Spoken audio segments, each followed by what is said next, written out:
ஆகாஷ்வாணி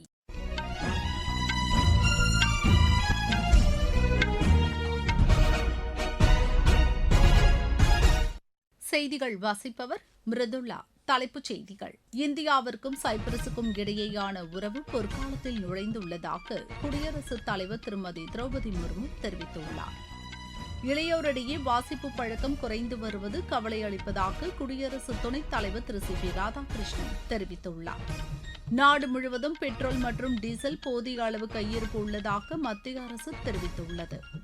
அமெரிக்க வெளியுறவுத்துறை அமைச்சர் திரு Marco Rubio 4 நாள் அரசுமுறை பயணமாக இன்று இந்தியா வருகிறார்.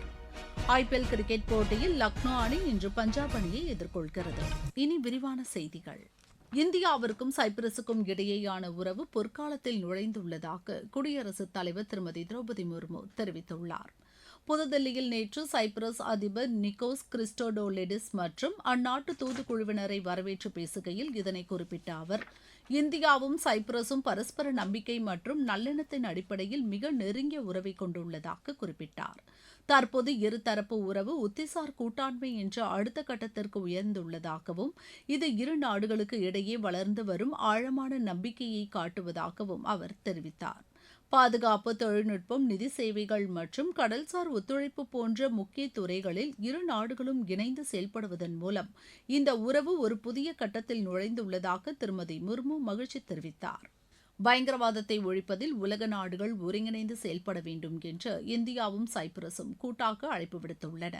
புதுதில்லி வந்துள்ள சைப்ரஸ் அதிபர் நிக்கோஸ் கிறிஸ்டோடோலிடிஸ், பிரதமர் திரு நரேந்திர மோடி ஆகியோருக்கு இடையே நடைபெற்ற பேச்சுக்களுக்கு பின்னர் வெளியிடப்பட்ட கூட்டறிக்கையில் இவ்வாறு தெரிவிக்கப்பட்டுள்ளது.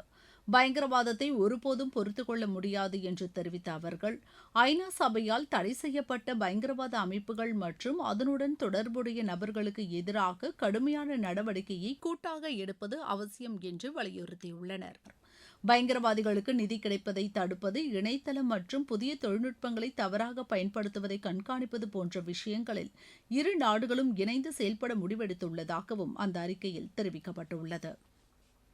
இளையோரிடையே வாசிப்பு பழக்கம் குறைந்து வருவது கவலை அளிப்பதாக குடியரசு துணைத் தலைவர் திரு சி பி ராதாகிருஷ்ணன் தெரிவித்துள்ளார்.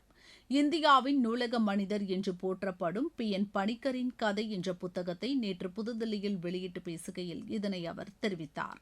மின் புத்தகங்கள், டிஜிட்டல் ஆவண காப்பகங்கள், இணையதளங்கள் வாயிலாக நூலகங்கள் டிஜிட்டல் யுகத்தில் நுழைந்துள்ள நிலையில் இளைஞர்கள் கைபேசிகள் மற்றும் சமூக ஊடகங்களில் மூழ்கியிருப்பது கவலை அளிப்பதாக கூறினார். இதன் காரணமாக இளைஞர்களிடையே ஆழமாக சிந்தித்து படிக்கும் பழக்கம் மறைந்து வருவதாகவும் அவர் குறிப்பிட்டார். வாசிப்பை நிறுத்தும் சமூகம் சிந்திக்கும் திறனையும் படைப்பாற்றலையும் இழந்துவிடும் என்றும் திரு ராதாகிருஷ்ணன் எச்சரித்தார். நாடு முழுவதும் பெட்ரோல் மற்றும் டீசல் போதிய அளவு கையிருப்பு உள்ளதாக மத்திய அரசு தெரிவித்துள்ளது. எரிபொருள் விநியோகம் சீராக நடைபெற்று வருவதால் பொதுமக்கள் யாரும் தேவையின்றி எரிபொருளை மொத்தமாக வாங்கி சேமிக்க வேண்டாம் என்று பெட்ரோலியம் மற்றும் இயற்கை எரிவாயு அமைச்சகம் கேட்டுக் கொண்டுள்ளது. அனைவருக்கும் தங்கு தடையின்றி எரிபொருள் கிடைப்பதை அரசு உறுதி செய்துள்ளதாகவும் சமூக வலைதளத்தில் தெரிவிக்கப்பட்டுள்ளது. சில பெட்ரோல் நிலையங்களில் தற்காலிகமாக ஏற்பட்டுள்ள தட்டுப்பாடு சரி செய்யப்பட்டு வருவதாகவும் அந்த அமைச்சகம் கூறியுள்ளது. நீங்கள் கேட்டுக்கொண்டிருப்பது ஆகாஷ்வாணியின் செய்தி அறிக்கை.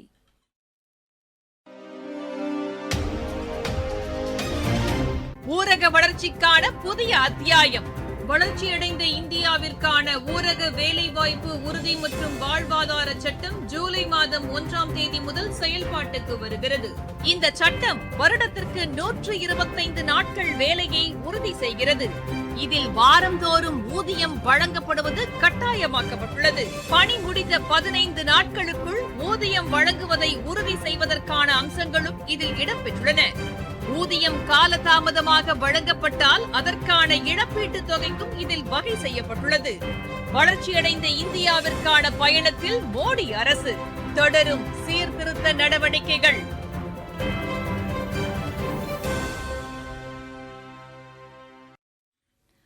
அமெரிக்க வெளியுறவுத்துறை அமைச்சர் திரு மார்க்கோ ரூபியோ 4 நாள் அரசுமுறை பயணமாக இன்று கொல்கத்தா வருகிறார்.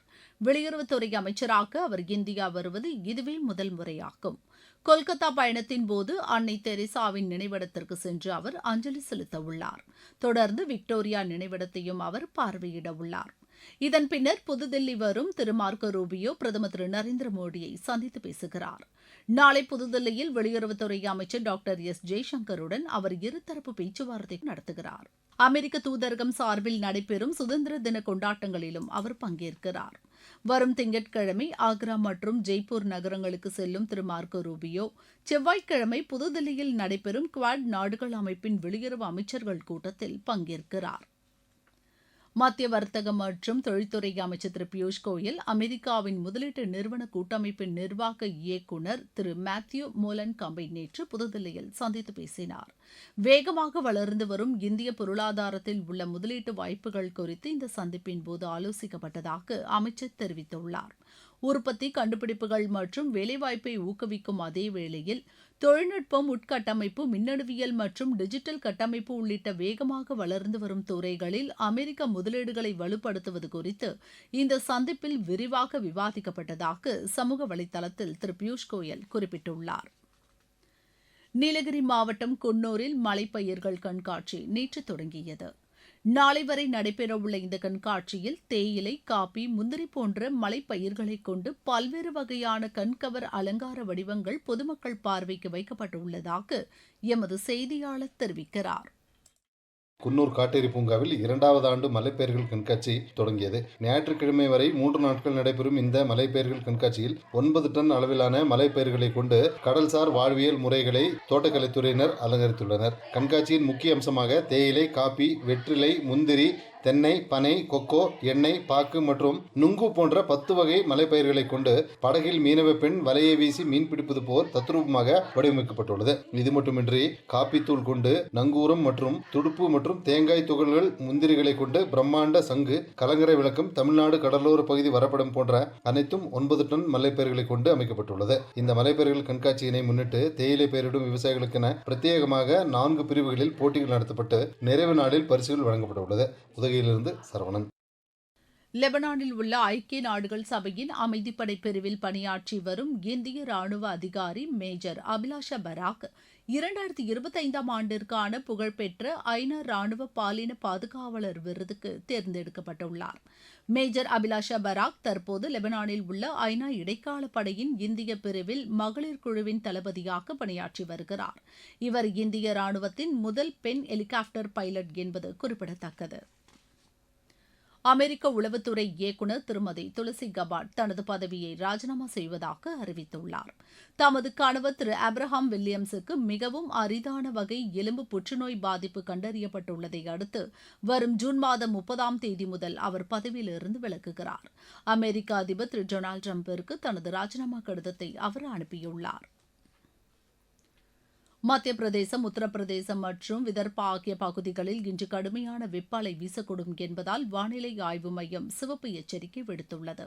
டெல்லி, பஞ்சாப், ஹரியானா, ராஜஸ்தான், பீகார், சத்தீஸ்கர், ஜார்க்கண்ட் மற்றும் ஒடிசா ஆகிய மாநிலங்களில் அடுத்த 5 நாட்களுக்கு வெப்ப அலை வீசக்கூடும் என்பதால் ஆரஞ்ச் எச்சரிக்கை விடுக்கப்பட்டுள்ளது. தமிழ்நாடு, புதுச்சேரி மற்றும் காரைக்கால் ஆகிய பகுதிகளில் இன்று வெப்பம் அதிகரித்து காணப்படும் என்றும் கூறப்பட்டுள்ளது.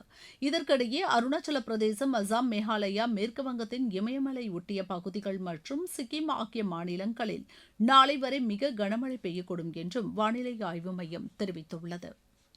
ஐபிஎல் கிரிக்கெட் போட்டியில் லக்னோ அணி இன்று பஞ்சாப் அணியை எதிர்கொள்கிறது. இந்த போட்டி இரவு மணி 7:30க்கு லக்னோவில் தொடங்குகிறது. முன்னதாக நேற்று ஹைதராபாத்தில் நடைபெற்ற போட்டியில் ஹைதராபாத் அணி 55 ரன் வித்தியாசத்தில் பெங்களூரு அணியை வென்றது. முதலில் விளையாடிய ஹைதராபாத் அணி நிர்ணயிக்கப்பட்ட 20 ஓவரில் 4 விக்கெட் இழப்பிற்கு 255 ரன் எடுத்தது. 256 ரன் எடுத்தால் வெற்றி என்ற இலக்குடன் பின்னர் களமிறங்கிய பெங்களூரு அணி 20 ஓவரில் 4 விக்கெட் இழப்பிற்கு 200 ரன் மட்டுமே எடுத்தது. மீண்டும் தலைப்புச் செய்திகள். இந்தியாவிற்கும் சைப்ரஸுக்கும் இடையேயான உறவு பொற்காலத்தில் நுழைந்துள்ளதாக குடியரசுத் தலைவர் திருமதி திரௌபதி முர்மு தெரிவித்துள்ளார். இளையோரிடையே வாசிப்பு பழக்கம் குறைந்து வருவது கவலை அளிப்பதாக குடியரசு துணைத் தலைவர் திரு சி பி ராதாகிருஷ்ணன் தெரிவித்துள்ளார். நாடு முழுவதும் பெட்ரோல் மற்றும் டீசல் போதிய அளவு கையிருப்பு உள்ளதாக மத்திய அரசு தெரிவித்துள்ளது. அமெரிக்க வெளியுறவுத்துறை அமைச்சர் திரு மார்க்கோ ரூபியோ 4 நாள் அரசுமுறை பயணமாக இன்று இந்தியா வருகிறார். ஐபிஎல் கிரிக்கெட் போட்டியில் லக்னோ அணி இன்று பஞ்சாப் அணியை எதிர்கொள்கிறது. இத்துடன் இந்த செய்தி அறிக்கை நிறைவடைகிறது.